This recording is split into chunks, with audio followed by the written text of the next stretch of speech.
a business to their children. Right. We want people to be able to leave a legacy to their family members. And I'm not seeing that created that often in this space. And I think we have the right vehicle to make that happen. Let's just put it that way. And I promise you this, we're going to do everything on our end to make sure it stays between the lanes, that we're compliant and we do things the way it's designed to be done and not try to beat the system. Okay. So I think that's important.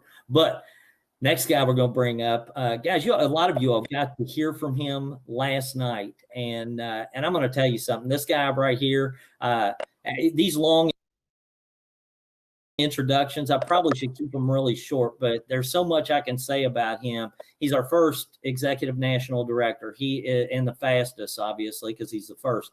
And then also he is our fastest millionaire residual club ring earner. He is also our top money earner in the company. And one of the things that I thought was important to bring him on tonight is because there was a question that Kevin and Pat had asked me when they first got started. And I thought it was something that was indicative of leadership. It's indicative of somebody that wants to be the best at what they're doing. And they asked, who's your top enroller? Who's the guy how many have they enrolled? Who's enrolled the most people personally in this company? Who's done that? And obviously it's our top money earner. Okay. And so I threw out some numbers and so Pat and Kevin are saying, okay, well, we've got something to shoot for now. But here's what I love about this guy that I'm bringing up, okay, is that I got news for you. I've got to know him over the last year, and he doesn't like being second or third right. at anything. At anything. Love it. I'm telling you, it will drive. He won't sleep if he thought he was going to be second or third at anything.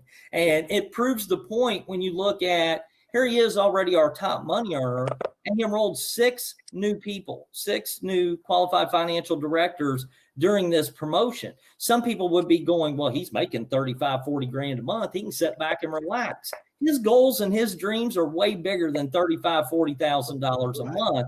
And he understands that in order to win, he has to keep positioning himself to be able to do that. And he doesn't take his foot off the gas. And so with that said, I'm going to bring up my good friend, Mr. Brian N. Beane. What's up? Hey, how y'all coming, man? What's up, Brian? Hey, I'm coming for you guys, man. I can't be number 3. I'm telling you that. Coming for you, brother. Can't be number 3 either. Kevin, Patrick, I'm coming for you. Patrick, my prayers to you, man. I have been there, my brother. I appreciate you being on. And Brian is right. I'm coming for you guys. This was a December to remember. And thanks for the inspiration, really. Yeah.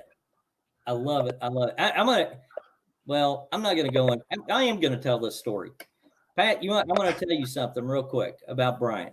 When we launched our company last year, okay, and in August of last year, Brian found, and I don't want to tear up doing this, but Brian found out.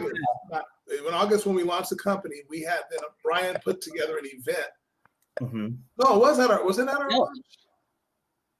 Was it at our launch or was it at No, it wasn't at our launch. It was after our launch. But it was after our launch. Right after our launch, right? Yes. It was a kickoff to the next year event is when it was. That's what it was. My bad. I didn't mean to say that. And but Brian lost his father the morning of having to speak on stage. And I'm going to tell you, he knocked everybody's socks off with what he did. The training he put on, everything, the face that he put on, and just went up there and being the consummate pro that he is, and in celebration of his father. Because he knew how proud his father would be of him for the accomplishments that he's made and what his father would want him to do. His father was a musician. And so I know Brian was thinking in the back of his head, he would be saying the show's got to go on. And so he did. He continued the show. And I'm going to tell you, after it was over with, he opened up and shared with everybody what happened. There wasn't a dry eye in the place, including mine or Andamo's. And I'll tell you what, from that point forward, you can't. I don't know. You can't buy that kind of respect. That's something I'll respect this guy till the day he dies because of what he did. And so that's powerful stuff. And so I want to give it up to Brian on that one and say that. But with that, listen, let's get off of all this sad stuff. Let's talk about something really, really fun. And let everybody hear from you guys. But Dom, I'm going to throw it over to you a minute because I've been sitting here rambling on, and I'm going to go get some tissues.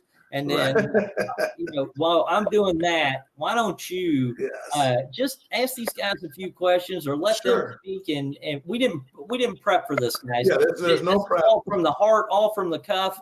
And so, Dom, I'm going to turn it over to you for a second so I can be quiet. Absolutely. No challenge. Well, then now that I have you gentlemen all here, we're all in the same kind of frame on the stage together. Let me start with our two newest, Kevin and Pat. And maybe Kevin, I'll come from your perspective first. Kevin, you have built organizations over the years. As Pat had mentioned earlier, you guys have built some significant